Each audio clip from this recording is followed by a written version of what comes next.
Talking's nearly over, Barry. Can you believe it? Tomorrow night, the first game against Panathinaikos. And I think I'm right in saying, is it only 8 weeks ago you were still the Rangers boss? Yeah, it comes around very quickly. It's going to be a tough tie. It was probably the team in the draw that you would probably have liked to avoided. But listen, Rangers are at home tomorrow night. I'm sure the fans will get right behind Russell Martin.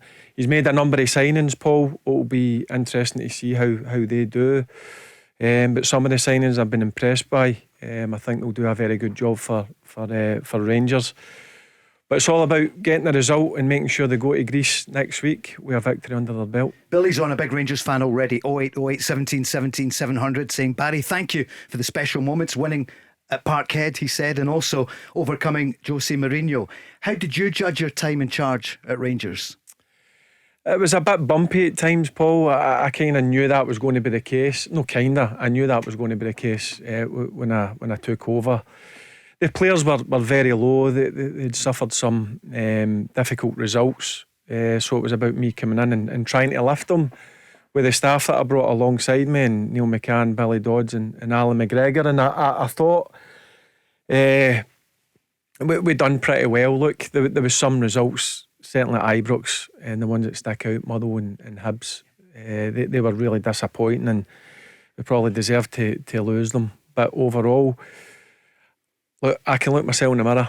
I gave it everything I had alongside my staff, and certainly the players as well. I've got to say that the players certainly worked very hard for me, and I enjoyed working with the group. As I said, it was a difficult period to come in, Paul, and it was about me trying to lift the spirits round about the training ground. And also try and lift the spirits of the fans, and certainly we had some brilliant times, with some difficult times as well. But overall, look, if you'd asked me 4 or 5 months, was I ever going to be the Rangers manager, I would have looked at you in a stupid way. So I'm thankful I got the opportunity. It was a privilege and an honour to lead the team and stand at the side of the pitch and watch my team play. What did you think at Rugby Park, the first game in charge? A couple of nights later, we're all watching, weren't we, Charlie? Not in the same place, but watching, and you're 2 goals down. But that was difficult because obviously it was ongoing with the previous manager, Philippe Clement. They were trying to come to an agreement. We never get in until the Monday night, so we had one training session before the game at Kilmarnock, and then you go into the game and you're 2-0 down after 20 minutes, and you think to yourself, what's going on here? And then I decided alongside the staff that we had to make a change. Look, it could have been a number of changes we could have made, but we decided to make a change 25 minutes into the game, and thankfully that kicked us on. We got the goal back just before half time, and then the second half we controlled the situation and thankfully came away with the 3 points. Why could that team not give consistency, do you think? Well, Paul, what I will say is there's a lot of good players there.